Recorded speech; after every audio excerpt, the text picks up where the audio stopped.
did it come out of the blue completely? Completely came out of the blue. It was not. I mean, I think that it's one of these things that if you spend time worrying about it, you could obsess a lot. Yes. And I'm reasonably good at not obsessing about things that don't have an immediate impact on my life. So I had no premonition or expectation or thought about it. It was completely a surprise. I mean, it was quite a big deal for us in India. We made you made us quite proud of.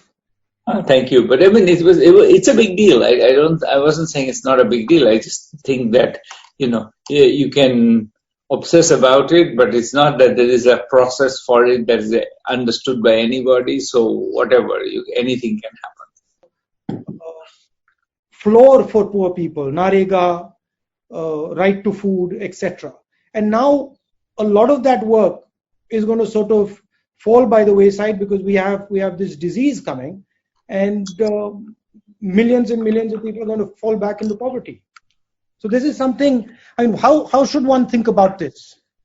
Right. So I think that these are kind of separable in my view, in the sense that I think that the real problem in the very short run is that these, I think, more good policies put in place by the UPA are inadequate. And the government, in a sense, absolutely embraced them. I mean, it was not that there was a particular partisan disagreement there. There was very clear that the UPA instruments will be used for doing whatever it is. I think what is harder to wrap one's head around is what do you do about the people who are not covered by that?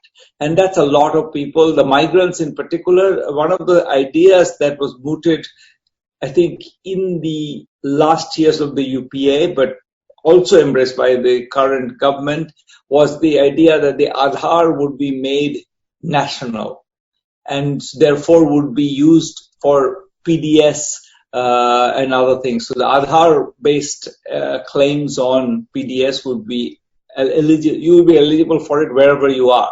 And that would have been wonderful to have that right now. Sort of looking back, I would say that would have saved a lot of misery, because I think a lot of people would have then gone to the local ration shop and said, here's my Aadhaar.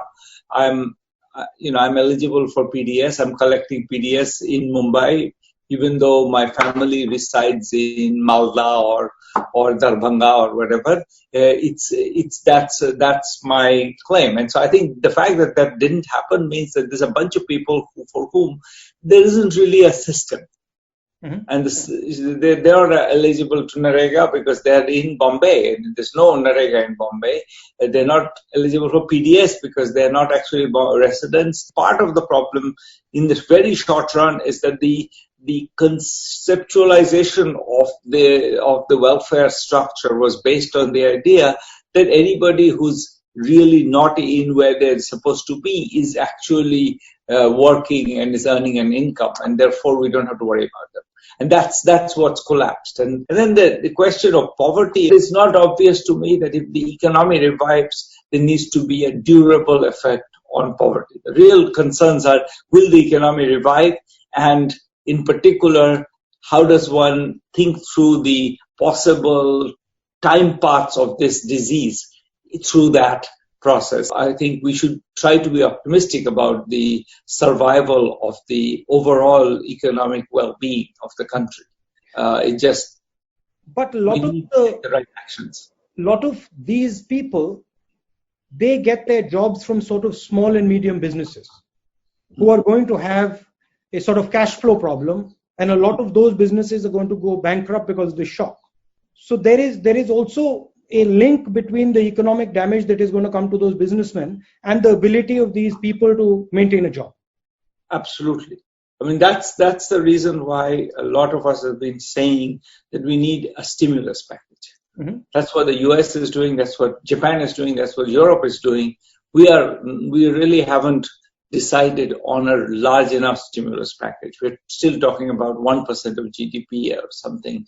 The US has gone for 10% of GDP. But there's a sense in which I think we have to, the MSME sector, mostly we have done one thing that I think is wise, which is to kind of put a moratorium on debt payments. I would say we could do more than that. We could even say that the debt payments for this quarter will be cancelled and will be taken care of by the government. So we could do a bit more than that, so that you don't actually have to pay for a quarter where you never pay. It's not just a matter of rescheduling it, just permanently cancel it. We could do that, but beyond that, I think it's not clear that targeting the MSME sector is the right channel. It's more reviving demand, giving money in the hands of everybody so that they go buy in the stores or they buy consumer goods. The MSME sector produces a bunch of stuff that people will want. They've been not buying things. So if they had money, or even if you promise them money, it doesn't have to be that money is right now. If you're in the red zone, you could say, look, whenever it's lifted, we'll have money in your account. You'll have 10,000 rupees in your account and you can spend it. I think spending is the easiest way to revive the economy, because then the MSME people, they get money, they spend it. It sort of has the usual Keynesian chain reaction. So we are talking about some version of Nyay, or a direct cash transfer to the poorest people. Absolutely, a direct cash transfer. Whether it's to the poorest people, that's more debatable. I would argue for a broader, because I think targeting is extremely costly. Yeah. You try to target in this mess. You try to target and figure out who's become poor after their shop was shut for 6 weeks. I don't know how we figure this out. I wouldn't try to figure it out. I would say, bottom 60% of the population, we give them some money. Nothing bad will happen, in my view. That if we gave them some money, well, some of them will not need it, but fine, they'll spend it. And if they spend it, that will have stimulus effect. So the only place where maybe I'm more aggressive than you are in that sentence is that I think I would go beyond the poorest people. So you're talking for a massive priming of the pump upfront.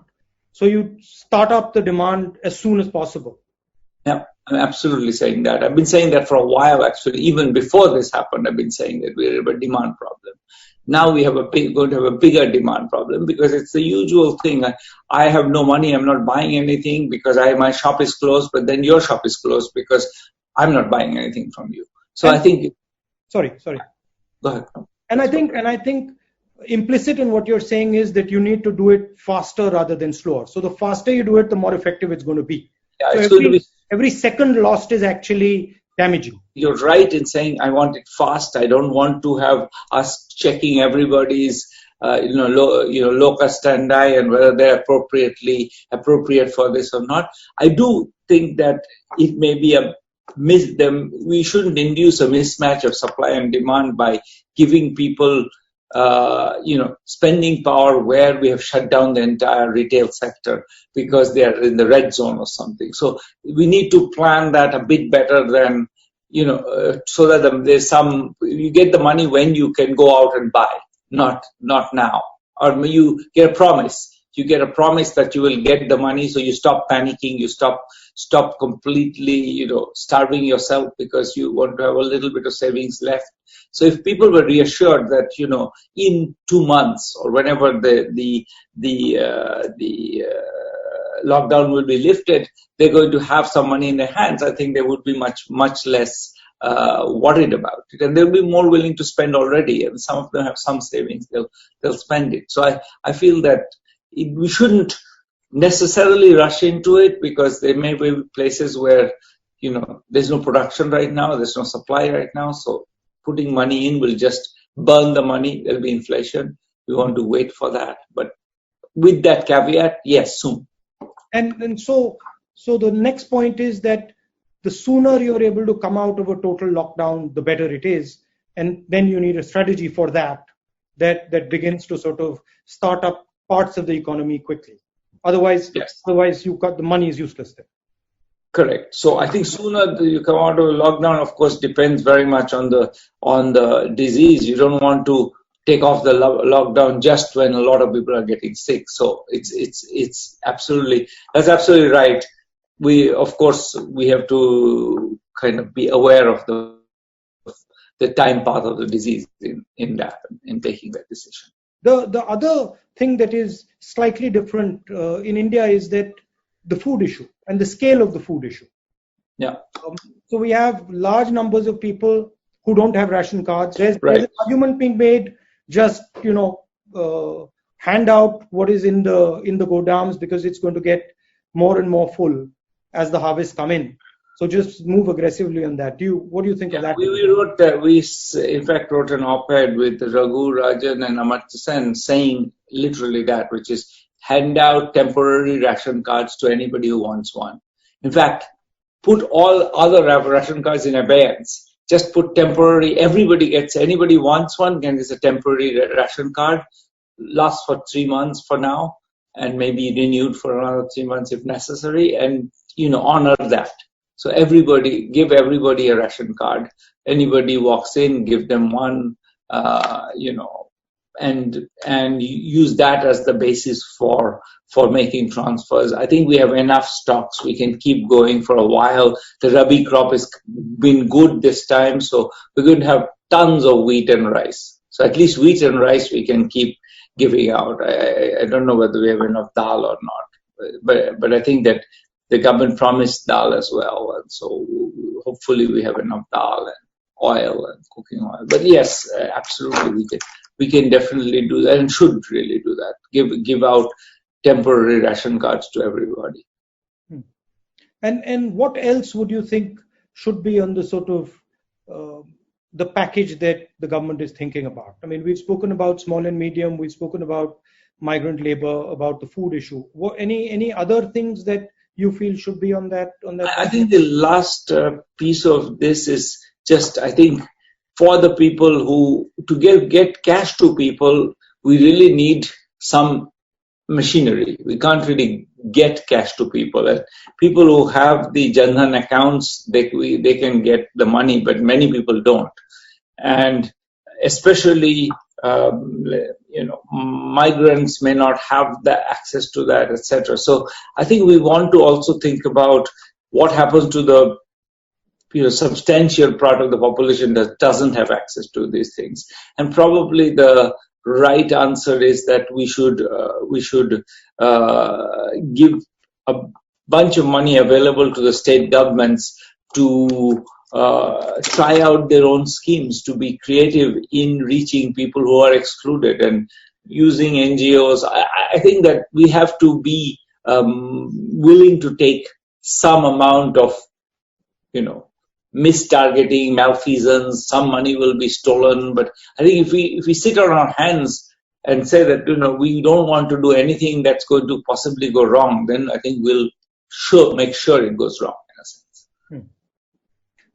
There is a balance between the centralization and the decentralization aspects. I mean, it's true that each state has its own nuances. Kerala is doing something completely different. Uttar Pradesh is doing something completely different. But then the central government also has a particular role that they have to play.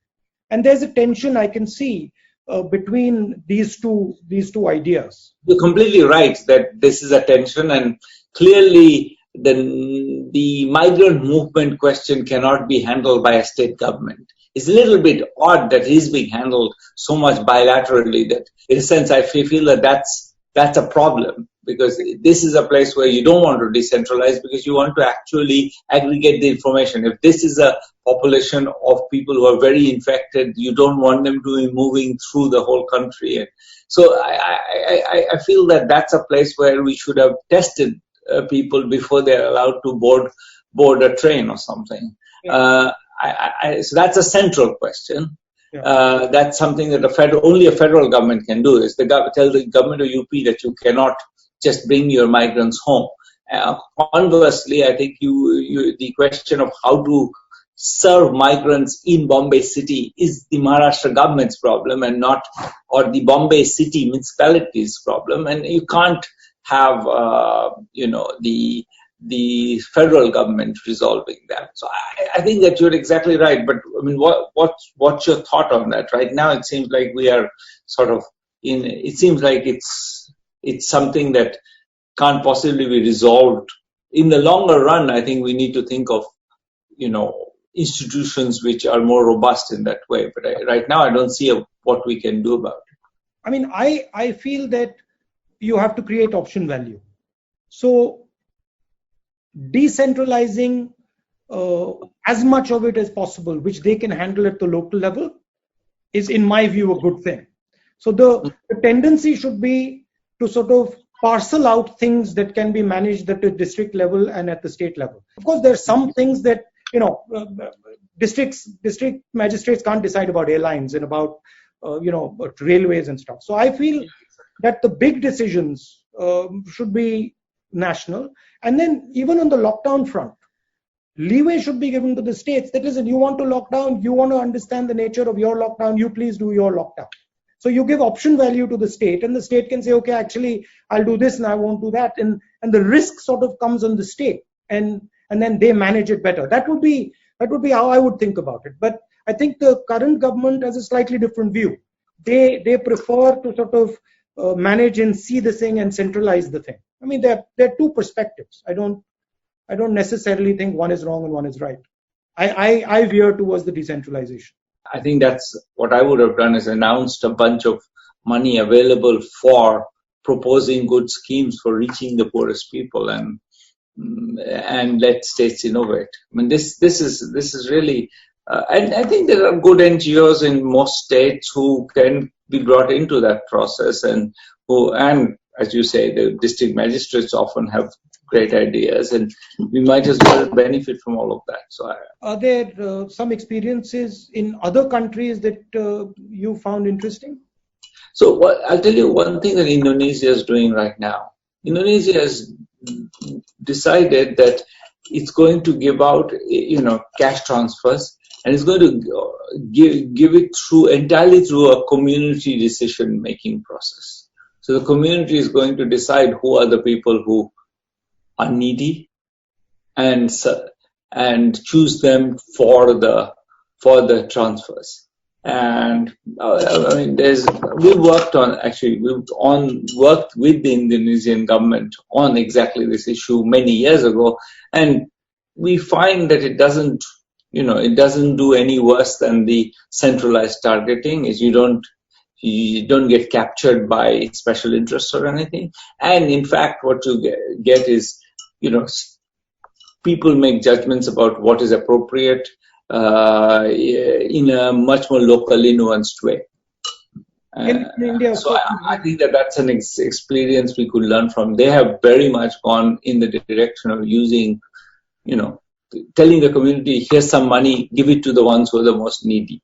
And that's probably, and in an emergency, that's a good policy for sure, I think. Because at least the community has some information that wouldn't possibly centralize. You would run into the sort of dominant caste problem, where the dominant caste would try and sort of shape that money flow.